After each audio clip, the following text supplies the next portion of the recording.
मैं जब 15 साल का था, एक दिन मेरी माँ ने शॉपिंग जाते वक्त मुझे घर संभालने के लिए कहा। अंधेरा होने लगा था और मुझे ध्यान आया कि मेरा छोटा भाई कहीं नजर नहीं आ रहा था। मैंने अपनी बहन से पूछा कि शायद उसे पता हो कि वो कहाँ गया है, और उसने बताया कि वो पास के पार्क में सॉकर लेके खेलने गया है। मैंने उसे घर की निगरानी करने के लिए बोला और दौड़ता हुआ पार्क की ओर गया। जब मैं वहां पहुंचा, पार्क को बिल्कुल खाली देखकर मैं हैरान रह गया।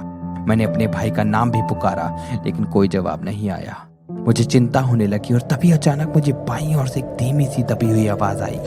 मेरे मुड़ते ही मैंने देखा कि एक लंबी सी परछाई उस ऊंचे फेंस के पीछे गायब हो रही थी। मैं पूरी तेजी से उस तरफ भागा और जब मैं फेंस की दूसरी ओर पहुंचा, मैंने कुछ ऐसा देखा जिससे मानो डर के मारे मेरी सांसें ही रुक गई हों। एक लंबा सा आदमी मेरे छोटे भाई को गलियारे में घसीटता हुआ ले जा रहा था। गुस्से के मारे मेरी आंखों में आंसू आ गए और मैं उन्हें संभाल न सका। मैं उसकी तरफ दौड़ा, पर उसने शायद मुझे आते हुए सुन लिया, क्योंकि उसने मेरी तरफ देखा और मेरे भाई को जमीन पर ही गिरा दिया। उस आदमी ने मुझे पकड़ने की कोशिश की, लेकिन मैं उसकी तरफ इतनी तेजी से दौड़ा कि जब मैं उसे टकराया वो जमीन पर जा गिरा।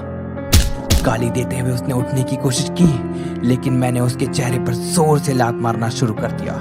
लात मारते हुए मैं उससे सवाल पूछने लगा और फिर मैं अपने भाई को गोद में लेकर पूरी तेजी से घर की ओर दौड़ने लगा।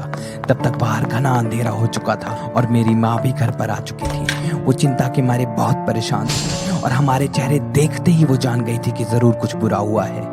सारी बात बताते बताते मैं और मेरा भाई दोनों रोने लगे और हमें देखकर हमारी माँ भी हमारे साथ रोने लगी और हमें गले लगा लिया।